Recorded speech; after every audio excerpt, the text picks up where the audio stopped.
10 years ago, in 2014, we questioned whether war was coming to an end. Looking at long-term trends over the last century, it seemed that violent conflicts were declining, and the world was becoming more peaceful than ever. That video opened with the Russian invasion of Ukraine and the war between Hamas and Israel. Now, a decade later, the same introduction could be used once again. However, is the world truly more violent today? To summarize, in 2014, 7 key claims were made. First, conflict-related deaths were at their lowest levels in history. Second, wars between countries had become nearly non-existent. Third, democracies did not engage in wars against each other. Fourth, international borders were mostly stable. Fifth, the majority of conflicts occurred in regions that had previously been under foreign rule, whether through colonial powers or Soviet-era dictatorships. Sixth, civil wars were increasingly being resolved through diplomatic means. Seventh, humanity was experiencing the most peaceful period in its history. Now, let's examine how those claims have held up over the past decade. Looking at major conflicts from the last 10 years, some of the deadliest wars that were ongoing in 2014 have since ended or significantly cooled down. The war in Afghanistan concluded with the Taliban's victory. Although civil wars in Yemen and Libya continue, they have largely reached stalemates. The self-proclaimed Islamic State in Iraq and Syria was eradicated, and just last week, rebels achieved victory in Syria. In South Sudan, a devastating civil war ended with a fragile peace agreement, though occasional violence persists. Despite some conflicts ending, new ones have erupted, while unresolved tensions have reignited into violence. A primary assertion from the 2014 video was that modern wars were no longer fought between nations. This remains largely accurate, as civil wars remain the most prevalent form of state-based conflict. One of the deadliest civil wars in decades, the Tigray War in Ethiopia, 2020-2022, resulted in a victory for Ethiopian and Eritrean government forces against rebel groups. Though precise casualty figures remain uncertain, estimates suggest that over 500,000 people, mostly civilians, lost their lives. Beyond Tigray, several other civil wars have broken out since 2014, though many of these conflicts had been simmering beneath the surface for years. The deadliest include the ongoing conflicts in Sudan, Yemen, and Myanmar. Additionally, various African nations, including Mali, Nigeria, Somalia, Burkina Faso, and Mozambique, continue to struggle with Islamist insurgencies, which have destabilized entire regions and resulted in tens of thousands of civilian deaths. Alongside these larger conflicts, there are nearly 60 smaller, unresolved state-based disputes worldwide, some of which have persisted for decades, though their death tolls remain comparatively lower. One of the most concerning developments in recent years is the return of wars between nations. The 2020 war between Azerbaijan and Armenia was short-lived, but redrew contested borders. The most recent conflict between Israel and Hamas has escalated into a broader regional crisis.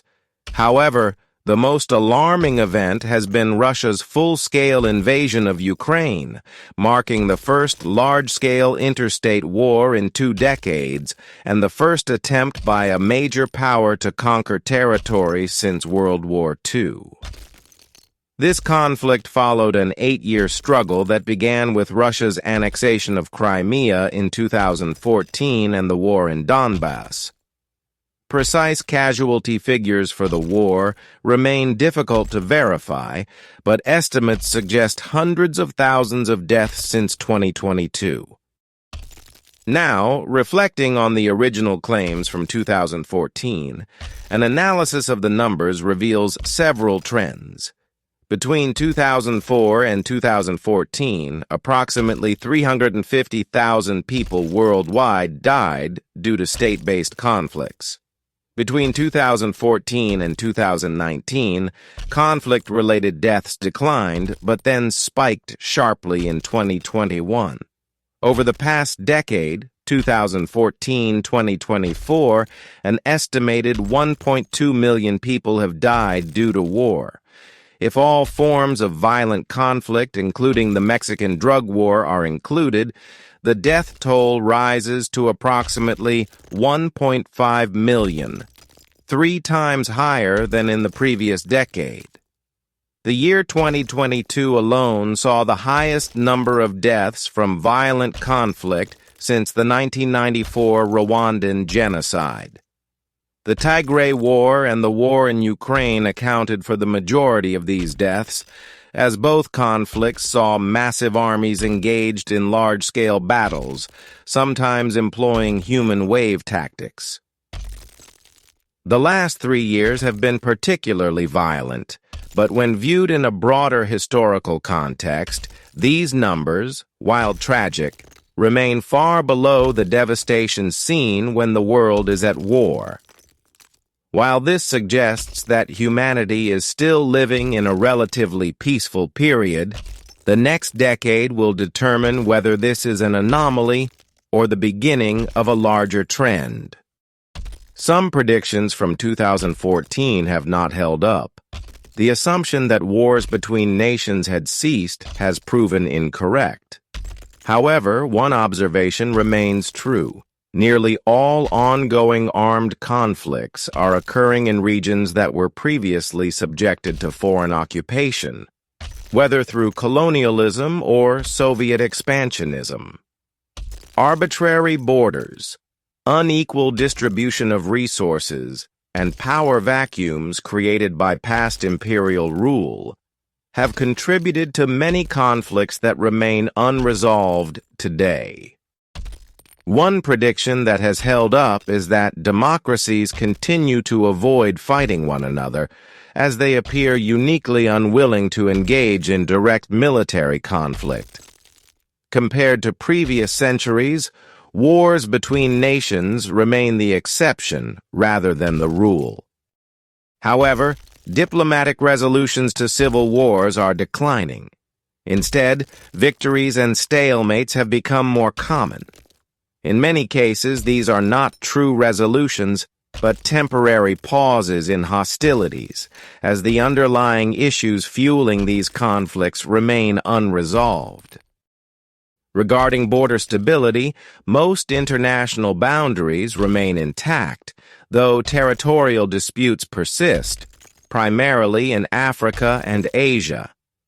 Some of these disputes have become more volatile, such as the clashes between India and China over Aksai Chin and Arunachal Pradesh, China's territorial claims over Taiwan, and Venezuela's threats to annex Guyana's resource-rich Essequibo region. External involvement has further intensified conflicts.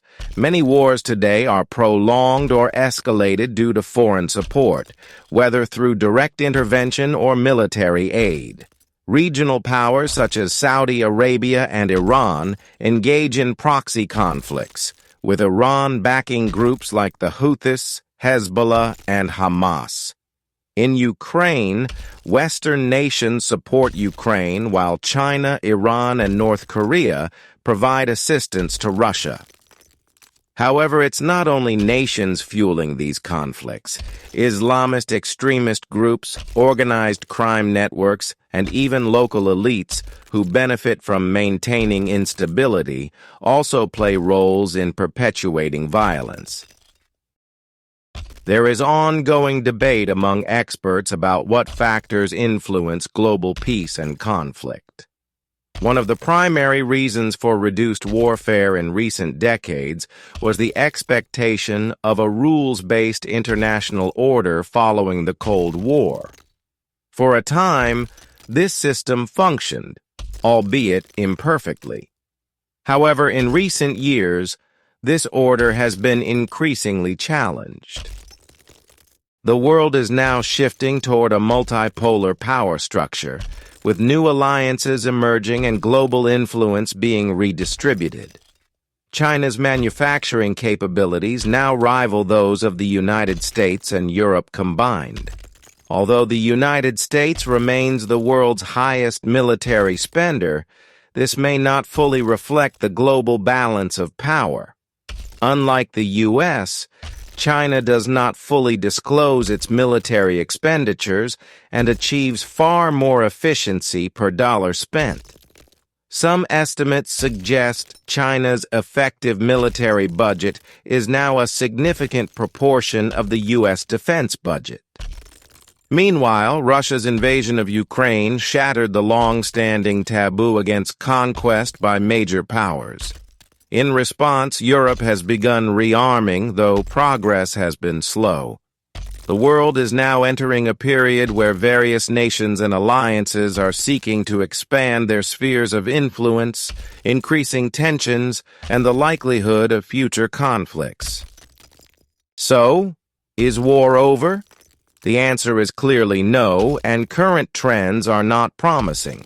However, despite the bleak outlook, it remains true that humanity is still experiencing one of the least violent periods in history, with war-related deaths at historic lows. The world now stands at a crossroads, and only time will tell whether peace will prevail or if the cycle of war will intensify once more. Another update will be made in 2034. Hopefully by then, there will be better news to report.